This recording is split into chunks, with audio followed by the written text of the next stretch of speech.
साथ में जा रहे हैं, उनका भी कोई ठिकाना नहीं है। वो नकली धनवान है।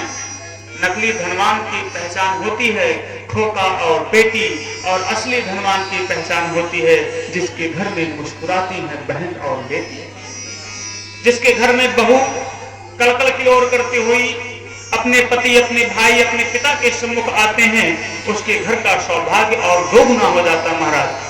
और जहां पर स्त्रियां ही मुख मलिन करके रहती हों, अपने पति, अपने पुत्र, अपने भाई के अकारण के कारण ऐसा घर नष्ट हो जाता महाराज।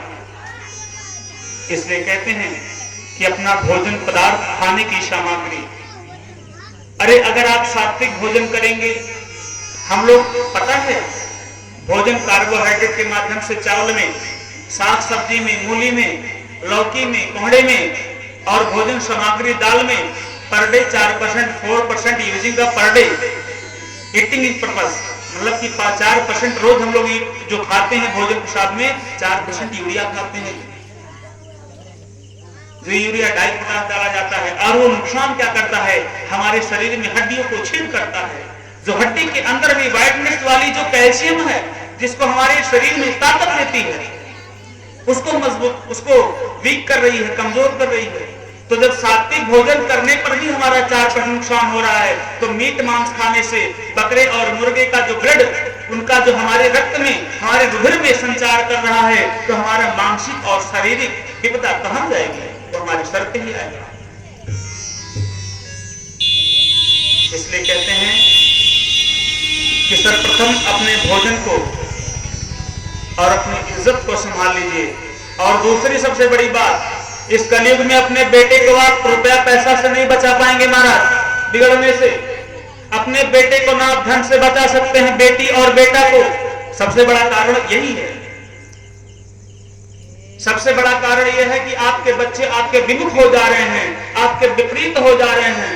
पता चले आप यहां से इलाहाबाद, दिल्ली में, सिविल लाइन में आप उनको भेज रहे हैं पैसा देकर के पढ़ने के लिए, और वहां पर मटर गश्ती कर रहे हैं। हमारे साथ में तीर्थराज प्रयाग में, इलाहाबाद में एक हमारे मित्र थे प्रतापगढ़ के, बहुत ही अतिशय गरीब घर के थे वो, और पढ़ने में बहुत स्टैंडर्ड थे, बहुत अच्छे थे, हम लोग के सीनियर थे, यूनिवर्सिटी में पढ़ रहे थे।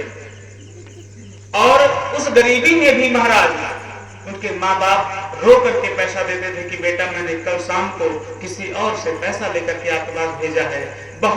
बहुत ही अच्छी पढ़ाई उनकी थी, लेकिन संगत के कारण उनका एकदम मन बहल गया और फंस गए वो ड्रिंक करने में और याद के चक्कर में। इसलिए कहते हैं संगति सुधार लीजिए अपनी। मैं बार बार कहता हूं, प्रथम भगत संतन कर संगा, दूसरा रत्न कथा प्रसंगा। आपकी संगति जैसी होगी, जैसी रहेगी संगत, वैसी रहेगी आपकी रंगत। आपके जीवन का रंग, आपके जीवन का जीने का ढंग वैसा ही हो जाएगा। इसलिए अच्छे मित्र बनाइए। आजकल आपको बिगाड़ने के लिए, आपके बच्चे को बिगाड़ने के लिए तो हर पायदान पे लोग खड़े ही हैं। इसलिए आप अपने बच्चों को किसी भी प्रकार से ना धन से बचा सकते हैं, ना बल से बचा सकते हैं, ना किसी प्रॉपर्टी से बचा सकते हैं। अगर बचा सकते हैं अपने परिवार को, अपने बच्चे को, अपने बेटी को, सिर्फ संस्कार से बचा सकते हैं। बात सकते हैं कि नहीं? रुपया से कोई बचा पाएगा? ना ना, रुपया देंगे तो और बह जाएंगे। अगर अपने परिवार को आप बचा सकते हैं तो मात्र संस्कार से। संस्कार ऐसा रहता है कि बेटा डीएम भी हो जाए, लेकिन उसके पिता का जो सम्मान रहेगा, माता का जो सम्मान रहेगा, वो डीएम होने के बाद भी ठीक वैसे ही रहेगा। इसलिए कहते हैं कि कथा भागवत में आया करिए। हम लोग तो आजकल के आधुनिक बाबा हैं, आधुनिकता के जीवन में जी करके ज्ञान और विज्ञान से ज्ञान अर्जन करके बड़े बड़े मंच पे व्यासपीठ पर विराजमान होकर के अच्छे अच्छे लोग को कथा सुनाते हैं। कथा लाइव चल रही है, डीएम एसडीएम भी सुनते हैं। इस समय 14-15 डीएम और कम से कम 16 एसडीएम उत्तर प्रदेश में संपर्क में हैं, जो कि डायरेक्ट कॉल उठाते हैं।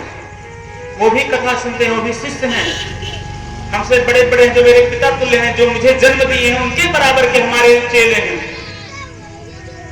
और वो भी कहीं ना कहीं भागवत भगवान राम कथा का अनुसंधान करके इस दास की कथा सुनते हैं महाराज। इसलिए कथा को आप सुना करिए, आपकी मनुष्य जो बुद्धि है वो बनी रहेगी। और कहते हैं कि राम कथा कौन सुन सकता है? तो गोस्वामी जी महाराज कहते हैं, राम कथा के ते अधिकारी, जिनके सत संगति अति प्यारी। राम कथा के ते अधिकारी, जिनके सत संगति अति प्यारी। राम कथा के राम कथा के अधिकारी, राम कथा के अधिकारी, राम कथा के अधिकारी, राम कथा के अधिकारी, राम कथा के राम कथा के अधिकारी, जिनके सत्संगति अति प्यारी। राम कथा के अधिकारी, राम कथा के अधिकारी कौन हो सकते हैं? आप कथा में आएंगे, मैंने इतना सारा दृष्टांत उदाहरण देने के बाद कहा कि कथा सुनिए। और कथा कौन सुन सकता है? राम कथा के कई अधिकारी, सब नहीं है ना।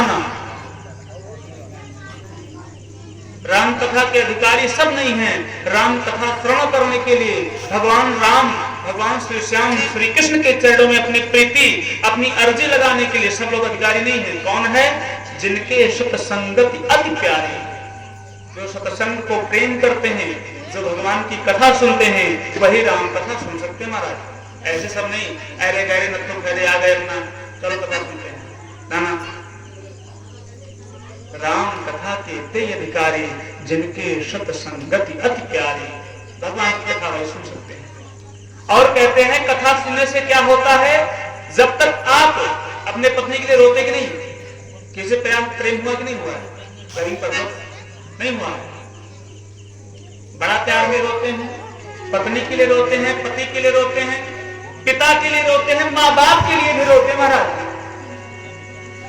आप तो दुनिया वालों के लिए रो देते हैं, लेकिन क्या भगवान के सम्मुख जाकर के आपने कभी रोया है? जब कभी भगवान के सम्मुख में जाकर के आपके नेत्र से निर्झर आंसू गिरे, तब आप समझिए कि भगवान के श्री चरणों में आपके मन में प्रेम है, प्रेम है। लौकिक रूप से दुनिया वालों के सामने तो रोने वाले बहुत हैं, लेकिन भगवान के सामने जहां पर कोई ना हो, सिर्फ आप हो और वो पत्थर की मूर्ति जिसमें जीवंत प्राण हो, उसमें भगवान विराजमान हो और उनको देख करके आपके नेत्र से आंसू आते। श्री गोस्वामी जी महाराज कहते हैं, मम गुण गावते पुलक शरीरा, मम गुण गावते पुलक शरीरा, मम गुण गावते पुलक शरीरा, मम गुण गावते, ताली बजाते रहिए, गद गीरा, गद गद गीरा, यनंद मीरा, मम गुण गावते पुलक शरीरा, मम गुण गावते पुलक शरीरा, गद गद गीरा, यनंद मीरा, मम गुण गावत पुलक शरीरा। मम गुण गावत यानी कि जो मेरे मुख से भगवान की वाणी गाई जा रही है। मम गुण गावत पुलक, पुलक माने जो आपके रोम है, रोमावलियां हैं। एक व्यक्ति के शरीर में कितना रोमावली होता है? लड़का इसको बंद कराइए, जेल में इसको ले जाइए तुरंत, इसको हटाओ, लड़की बहुत